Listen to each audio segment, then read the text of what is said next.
Hello friends, A1 global classes में आप सभी का स्वागत है। आज हम लेकर के आए हैं मैथ के ट्रेन चैप्टर और देखेंगे टाइप 1 का पहला सवाल शुरू करते हैं। अब पहला सवाल है दोस्तों कि 125 मीटर लंबी एक ट्रेन किसी आदमी को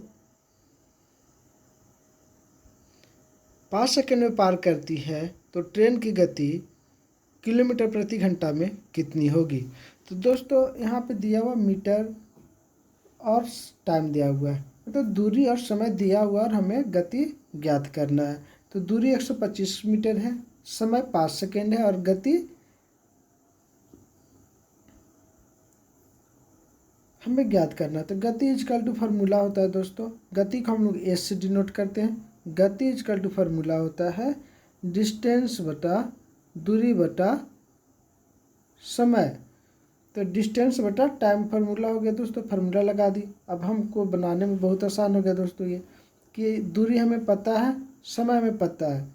दूरी कितना है दोस्तों 125 मीटर, समय कितना है 5 मीटर। लेकिन यहाँ पे ध्यान देने वाली बात ये है कि हमें दूरी 125 मीटर में दिया हुआ है और समय जो है सेकेंड में दिया हुआ है। लेकिन हमें जो गति ज्ञात करना है वो किलोमीटर प्रति घंटा में ज्ञात करना है। तो किलोमीटर प्रति घंटा में इसको बदलने के लिए 18/5 से मल्टीप्लाई कर देते हैं। अब इसको हम काट देंगे दोस्तों, 25 बचे 125, 5 बचे 25। तो अब हमें यहाँ पे ज्ञात हो गया 18 बचे 90, मतलब 90 किलोमीटर प्रति घंटा क्या हो गया दोस्तों, आंसर प्राप्त हो गया। तो इस तरह से हम पहला सवाल सॉल्व किए दोस्तों। अगला सवाल की ओर बढ़ते हैं।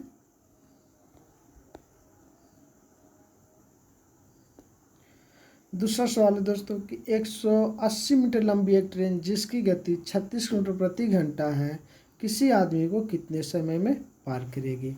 तो यहाँ पे हमें दूरी दिया हुआ है 180 मीटर और गति दिया हुआ है, स्पीड दिया हुआ 36 किलोमीटर प्रति घंटा और हमें ज्ञात करने के लिए कह रहा है समय। तो हमें यहाँ पे 3 चीज़ों में 2 चीज़ का जानकारी है, तीसरा हमें ज्ञात करना है। तो आसानी से ज्ञात कर लेते हैं दोस्तों। समय को हम लोग टी से डिनोट करते हैं। तो टी समय इजकल टू फार्मूला होता है डिस्टेंस बटे स्पीड, मतलब दूरी बटा समय। तो डिस्टेंस हमें दिया हुआ है 180 मीटर, समय दिया हुआ है गति दिया हुआ है 36 किलोमीटर प्रति घंटा। तो अब हमें इसे ज्ञात करना है। इसे ज्ञात करना बहुत भारी बात नहीं है दोस्तों। अब यहाँ पर ध्यान देने वाली बात यह है कि जब भी समय हमें ज्ञात करना होता है तो हम सेकेंड में ज्ञात करते हैं और यहाँ पर गति जो किलोमीटर प्रति घंटा में दिया हुआ है तो घंटा को हम सेकेंड में किलोमीटर को मीटर में तब्दील करने के लिए 18/5 से मल्टीप्लाई कर देते हैं। अब इसे काट देते हैं दोस्तों, 18 दूनी 36 कट गया, 2 से 90 दूनी 180 कट गया, अब 5 से 18 बचे 90 कट गया। तो टोटल हमें यहाँ पर आंसर प्राप्त हुआ समय इजकल टू 18 सेकेंड। तो कितना समय में ट्रेन पार कर जाएगी दोस्तों, तो 18 सेकेंड में। अगला सवाल की ओर बढ़ते हैं दोस्तों।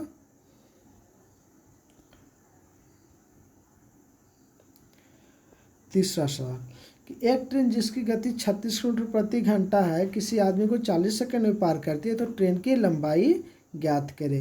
तो यहाँ पे हमें गति दिया हुआ, स्पीड दिया हुआ है 36 किलोमीटर प्रति घंटा और सेकेंड समय दिया हुआ, टाइम दिया हुआ 40 सेकंड। और यहाँ हमसे पूछ रहा है ट्रेन की लंबाई इजकल टू डिस्टेंस, मतलब ट्रेन का डिस्टेंस पूछ रहा है। तो लंबाई को हम लोग डी से, दूरी को डी से सूचित करते हैं। तो डिस्टेंस इजकल टू फार्मूला होता है एस इंटू टी, मतलब distance is equal to speed into time. दूरी बराबर गति गुने समय, ये फार्मूला हो गया। तो दूरी हमें पता, दूरी ज्ञात करना है और यहाँ पे हमें गति पता है, स्पीड पता है। स्पीड दिया हुआ है 36 किलोमीटर, समय दिया हुआ है 40 सेकेंड। तो हमें यहाँ पे ज्ञात करना है। तो अब दोस्तों जब भी दूरी ज्ञात होता है तो मीटर में ज्ञात होता है। और यहाँ पे किलोमीटर प्रति घंटा दिया हुआ, तो इसको किलोमीटर को मीटर में तब्दील करने के लिए 5/18 से मल्टीप्लाई कर देते हैं। अब काट देते हैं दोस्तों, 18 दूनी 36। अब इसको गुना कर देंगे दोस्तों, अब तो कोई कटेगा नहीं, तो 40 दूनी 80 और 80 × 5 400। तो 400 मीटर क्या हो गया दोस्तों, आंसर प्राप्त हो गया हमें। मतलब कि ट्रेन की लंबाई कितनी है, तो 400 मीटर। सही से लिखा नहीं पा रहा है दोस्तों, इसके लिए मैं माफ़ी चाहूँगा। अगला सवाल की ओर बढ़ते हैं भाई।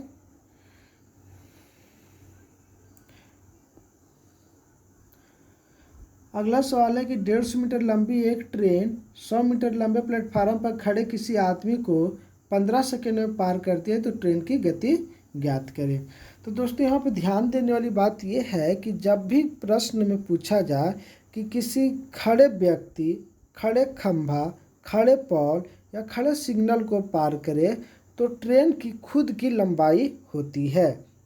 फिर से एक बार रिपीट करते हैं दोस्तों, कभी भी किसी भी खड़े पेड़, खड़े खंभा, खड़े सिग्नल पोल या किसी ट्रेन में बैठे आदमी को जब ट्रेन पार करती है, तो ट्रेन की खुद की लंबाई होती है।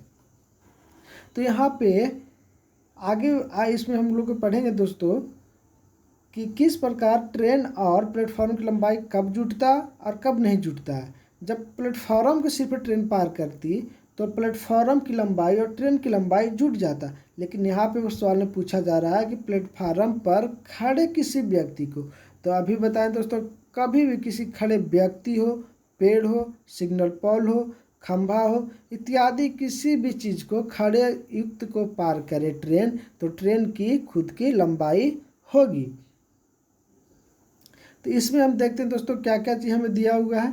तो पहले डिस्टेंस दिया हुआ है, दूरी दिया हुआ है, ट्रेन की लंबाई 150 मीटर, और ये प्लेटफॉर्म की लंबाई से भी कोई लेना देना नहीं है। खड़े किसी आदमी को ट्रेन पार करती है, कितना सेकंड में पार करती है, तो 15 सेकंड में पार करती है। तो हमको ज्ञात क्या करना है दोस्तों, तो गति ज्ञात करना है। तो स्पीड इजकल टू हमें ज्ञात करना है, तो स्पीड इजकल टू फार्मूला होता है d/t। तो डिस्टेंस दिया हुआ है 150 मीटर,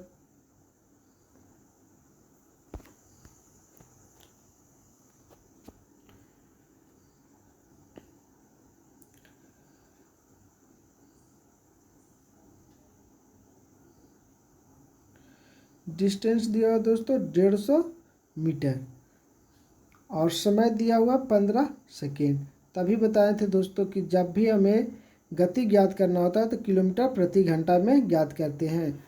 जब क्वेश्चन में दिया हो कि गति मीटर में ज्ञात करें, तभी हम सिर्फ इस तरह से काट करके आंसर दे देंगे, लेकिन जब भी गति सिर्फ दिया हो तो हमें किलोमीटर प्रति घंटा में आंसर देना होता है। इस बात को ध्यान रखेंगे।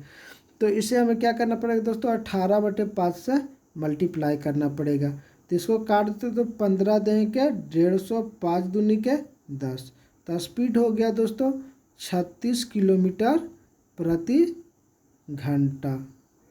तो यहाँ से हमें ये आंसर प्राप्त हो गया। अगला सवाल की ओर बढ़ते हैं दोस्तों।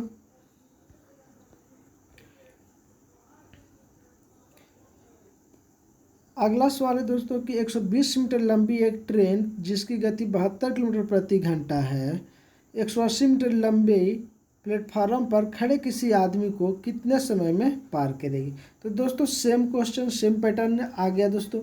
यहाँ पर भी पूछा जा रहा है कि किसी खड़े प्लेटफॉर्म पर किसी व्यक्ति को कितने समय में पार करेगी।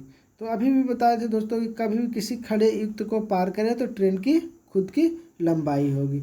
तो ट्रेन की लंबाई यहाँ पे 120 मीटर हो जाएगा। यहाँ पे स्पीड दिया हुआ ट्रेन का 72 किलोमीटर प्रति घंटा, लेकिन वहाँ पूछ रहा आदमी को कितना समय में पार करेगा। तो यहाँ पे टाइम पूछ दिया दोस्तों।